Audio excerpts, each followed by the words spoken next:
Kolonel Rusia tewas dibunuh anak buah sendiri ternyata hanya hoak buatan Barat.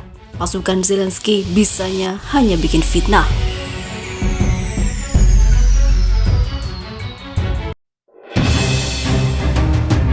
Hurrah!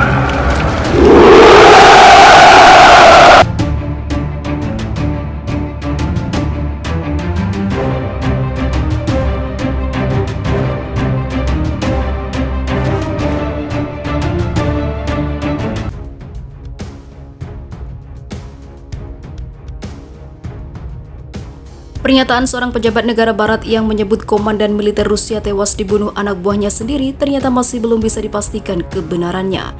Kabar terbaru muncul, sang kolonel ternyata hanya menderita cedera kaki ringan. Dalam laporan yang dikutip Viva Militer yang dikutip Independen, sosok perwira yang dikabarkan tewas itu adalah Kolonel Yuri Medvedev. Medvedev sendiri merupakan komandan Brigade Senapan Motor ke-37, salah satu pasukan yang diandalkan dalam invasi Rusia ke Ukraina.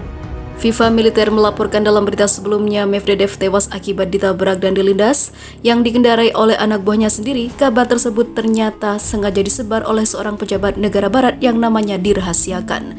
Ternyata hal itu adalah hoak belaka yang diciptakan oleh Barat yang membenci Rusia. Pejabat Barat itu sebelumnya mengatakan Medvedev jadi sasaran kemarahan anak buahnya yang menelan kekalahan telak dalam perang di Ukraina, namun semua itu hanyalah fitnah belaka. Tak hanya itu, pejabat itu juga menyatakan pasukan yang pimpin Medvedev mengalami ketakutan dan juga kekalutan karena putusnya suplai logistik.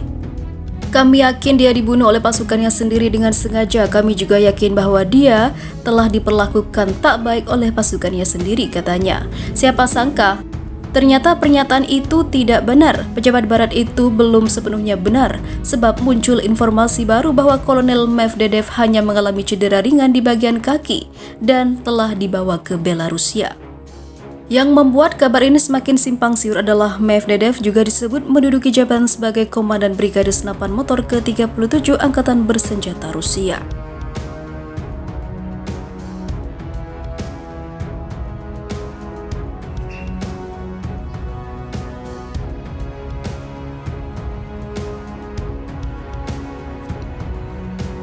Imam Muslim Rusia dukung Putin serang Ukraina, kok bisa? Para pemimpin komunitas Muslim Rusia disebut menyatakan dukungan mereka terhadap operasi militer khusus Rusia di Ukraina. Rusia menyebut serangannya operasi militer, sementara Barat mencapnya dengan kata invasi. Ketua Mufti Dewan Pusat Spiritual Muslim Rusia, Talgat Tajuddin, mengatakan bahwa hal itu merupakan langkah yang terpaksa dan tidak dapat dihindari. Pernyataannya diberikan Kedutaan Besar Rusia ke CNBC Indonesia. Ini adalah tindakan yang dibenarkan dan terpaksa dilakukan ketika Nazisme dan fasisme bangkit kembali di sebelah negara kita. Ketika Barat bahkan mencoba mengadu domba persaudaraan kita, hal itu tidak mungkin dianggap normal, katanya. Jika ada ancaman rudal yang dapat mencapai ibu kota tanah air kita dalam 5 hingga 7 menit, bahkan ke Uva, Kazan, dan kota Rusia lainnya, siapa yang akan menoleransi ini? Ia mengatakan memang pada dasarnya tidak ada yang menyukai perang, apalagi rakyat Rusia telah menyaksikan sendiri betapa perang sangat menyengsarakan. Ketika perang dunia terjadi, sejarah dan kisah peperangan diturunkan dari generasi ke generasi. Namun kini kita telah melihat selama 8 tahun terakhir bahwa pemerintah Ukraina dan Barat melakukan pembantaian, berusaha membangkitkan kembali fasisme. Presiden Vladimir Putin menjelaskan ini di sela semua acara internasional. Ia menilai keputusan serangan ke Ukraina adalah langkah terpaksa. Menurutnya ini demi perdamaian. Hal senada juga dikatakan Pusat Koordinasi Muslim Kaukasus Utara Ismail Berdiev. Meski perang tidak pernah menjadi hal baik dan tidak disukai, ia mengatakan apa yang terjadi sekarang di Ukraina sudah merupakan tindakan terpaksa.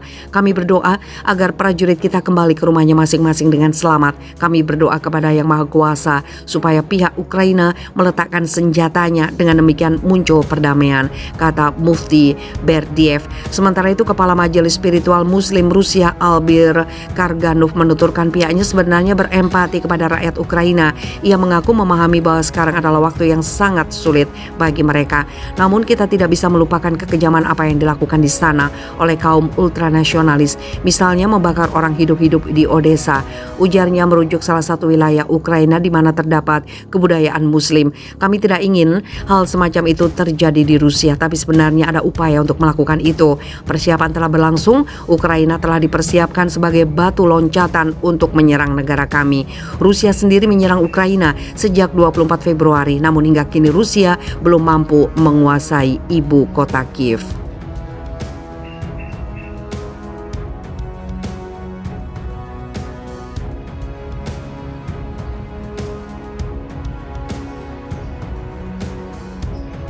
Roket Rusia hantam markas Angkatan Udara Ukraina.